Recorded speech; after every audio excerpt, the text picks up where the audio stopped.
Hello everyone, welcome to अक्षर आज SSC 200 days target series 2.0 में आपका स्वागत है। और एसएससी सीजीएल 2025 के हम इस टारगेट सीरीज में 36वें दिन पे पहुंच चुके हैं।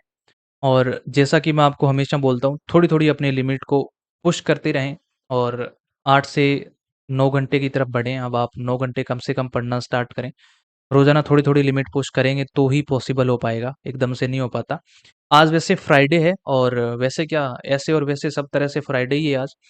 आज फ्राइडे है, और कल आपका ऑफ रहेगा। कल आपका ऑफ क्यों रहेगा? आपके रिवीजन के लिए ऑफ रहेगा। अब आप कहेंगे कि रिवीजन तो यहाँ पे लगा हुआ ही था, और यहाँ पे भी रिवीजन है और आप ऑफ भी दे रहे हो, तो ऑफ देना जरूरी है अभी। आपका जो ग्रामर का पोर्शन है वो तो चलो ठीक है, आपने रिवाइज कर लिया, लेकिन ये जीके वाला पोर्शन रिवाइज कब करोगे बताओ? ये वाला भी चलो ठीक है, आप पीवाईक्यू वगैरह कर रहे हो, बट ये वाला जीके वाला पोर्शन जो पॉलिटी आप कर चुके हो, 8 क्लास इसकी भी ले चुके हो पहले, उसको रिवीजन तो करना पड़ेगा ना भाई। रिवीजन कब करोगे दोस्तों? इसलिए आपको टाइम दिया गया कल का। कल ऑफ रहेगा और मंडे से हम वापस स्टार्ट करेंगे। ओके, संडे को तो ऑफ रहता ही है। मिक्सचर एलिगेशन की आज 4th क्लास है, आपको 5 में से चौथा दिन आपने कंप्लीट करना। आज वोकैब में आज 1251 से लेके 1300 तक कंप्लीट करना है। ग्रामर में आपको पता है मैं लेफ्टी हूँ, इसलिए ये यूं निशान मारता हूँ। चलो, ग्रामर में सब्जेक्ट वर्ब एग्रीमेंट बहुत इंपॉर्टेंट चैप्टर है भाई। एग्जाम में सबसे बेसिक क्वेश्चन इसी का बनता है, और बहुत इंपॉर्टेंट चैप्टर है। इसको बहुत ध्यान से करना है। ध्यान से तो सारी करने हैं, बट ये छोटा लिखा है, इसका मतलब ध्यान से करना है। छोटा इसलिए लिखा है क्योंकि इसमें आ नहीं रहा था, ये लंबा इसके ऊपर चला जा रहा है, इसलिए छोटा है। आप कहीं कहेंगे कहीं ये मतलब लेस इंपॉर्टेंट होगा, इसलिए छोटा लिख दिया भाई। छोटा लिखने का मतलब ये है कि ये यहाँ पे आ नहीं रही थी पूरी लाइन, इसलिए छोटी लिख दी, ठीक है। फालतू का दिमाग मत लगा लेना।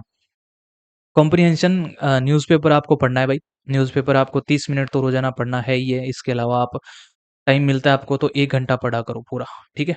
ज्योग्राफी में आप 9th क्लास लेंगे, और रीजनिंग में अभी कुछ नहीं करेंगे, तो जो भी टाइम बचेगा आपके पास पूरी पढ़ाई में, उसमें पॉलिटी का रिवीजन करेंगे। बहुत इंपॉर्टेंट है रिवीजन। भूल जाओगे उसके बाद माथा पीटते रहोगे, कुछ भी याद नहीं आएगा एग्जाम में, या फिर ये जो सिलेबस होने के बाद में, ठीक है।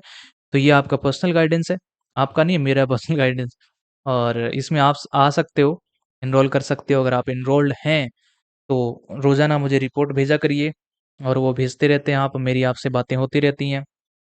पर्सनल गाइडेंस में भी कुछ बच्चे ऐसे हैं ना कि जिनको बस वेस्ट पैसे वेस्ट करने होते हैं। अब वेस्ट एक जगह, हर एक जगह पे ना दो पहलू होते हैं। कहीं जहाँ पैसे इन्वेस्ट होते हैं वहाँ पे वेस्ट भी तो हो सकते हैं। अब वो आ जाते हैं, एक दो बच्चे ऐसे मैंने देखा है, मैं उनको मैसेज करता हूँ कि भाई कैसा पढ़ाई का क्या सीन है, तो उनके सामने से हाँ सर करेंगे करेंगे ये सब, तो उनका भी मन नहीं है पढ़ने का। तो मतलब जो नहीं पढ़ने वाले होते हैं ना, मैंने ये चीज़ का हिसाब लगा लिया कि वो पर्सनल गाइडेंस में अभी आगे बढ़ते ही नहीं है।